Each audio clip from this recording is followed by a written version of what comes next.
Selamat malam, saya Eko Zainuddin, mahasiswa UT dengan NIM 0487149996. Pada kesempatan kali ini, saya akan menjawab tugas 1 dari mata kuliah pemrograman berbasis web dengan kode MSIM 4309.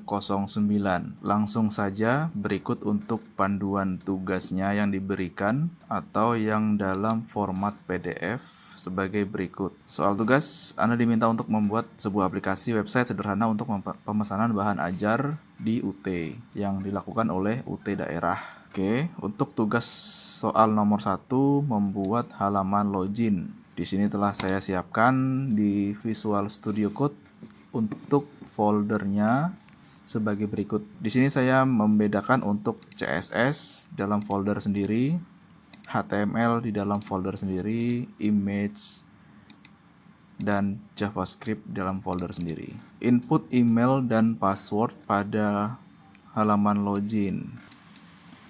Langsung saja di sini saya buka dari login HTML. Berikut untuk tampilan awal atau tampilan login seperti soal nomor 1. Input email dan password. Oke, input email dan password. Tombol login ada. Jika salah atau tidak sesuai, munculkan pop-up atau alert yang berisi bahwa email password yang Anda masukkan salah. Di sini saya masukkan login yang salah, maka muncul pop-up dari keterangan email atau password yang Anda masukkan salah. Kemudian terdapat tombol lupa password dan daftar yang dimunculkan pada bentuk modal box atau pop-up.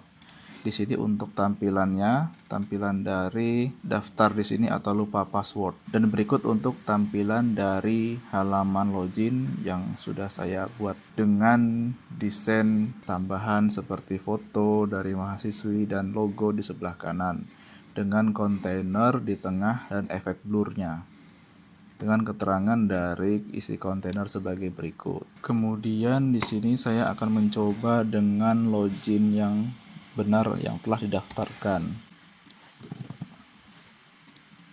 Maka akan muncul pop-up login berhasil, selamat datang. Berikutnya untuk soal nomor 2, dashboard menu, dashboard HTML. Menu utama yang terdiri atas tombol navigasi ke. Di sini saya telah menyiapkan dashboard.html. Berikut untuk tampilan dari dashboard HTML saya. Di sini terdapat background yang agak blur dengan logo UT, dashboard UT daerah. Informasi bahan ajar terdapat di menu berikut, menu hamburger, UT daerah, informasi bahan ajar. Tracking pengiriman. Berikutnya laporan berikut untuk menu laporan dengan submenu dropdown, monitoring progress DO bahan ajar, dan rekap bahan ajar. Berikut untuk tampilan dropdown dari laporan, monitoring progress DO bahan ajar, rekap bahan ajar. Kemudian history transaksi bahan ajar untuk menu berikut ada di sini, history transaksi bahan ajar. Kemudian tampilkan grading berdasarkan waktu local time pagi, siang, sore. Untuk grading sendiri terdapat di dashboardnya, selamat malam, waktunya istirahat setelah beraktivitas. Karena saat ini sudah jam 20.54, maka dia akan memberikan selamat malam berdasarkan prompt yang telah disetting sebagai berikut. Untuk grading ada di sini. If jam 4 sampai jam 11, maka gradingnya selamat pagi, selamat datang di dashboard UT daerah. Jam 11 hingga jam 15 sore, gradingnya selamat siang, semoga harimu menyenangkan. Dan jam 15 sampai jam 18 malam, selamat sore, tetap semangat belajar. Karena saat ini sudah jam 20.54, maka di atas jam 18 greeting selamat malam waktu istirahat telah beraktivitas. Sesuai dengan tampilan greeting selamat malam waktunya istirahat setelah beraktivitas pada dashboard. Kemudian soal nomor 3, dashboard menu, input nomor delivery order. Oke, di sini saya masuk ke menu input nomor delivery order, itu masuknya ada di tracking pengiriman. Di sini saya membuatkan tombol kembali ke dashboard, tracking pengiriman. Contoh di sini saya masukkan DO 12345. Ketika tombol dicari ditekan, tampilkan nama mahasiswa. Cari ditekan, tampilkan nama mahasiswa. Status pengiriman, detail ekspedisi, tanggal kirim, jenis paket, total pembayaran. Status pengiriman, tanggal kirim, jenis paket, total pembayaran, detail pengiriman, nomor ekspedisi, JNE Express, nomor resi, sekian. Kemudian untuk soal nomor 4. Di sini saya menambahkan untuk menu kembali ke dashboard, maka saya akan kembali ke dashboard. Soal nomor 4, informasi stok bahan ajar pada stok.html. Di sini kembali ke menu informasi bahan ajar. Menampilkan secara dinamis dari data dummy pada data.js di variabel konstanta data bahan ajar. Berikut untuk dashboard JS saya sebagai berikut. Data.js tampilan dari kontainer berikut. Dan berikut untuk stok.js-nya.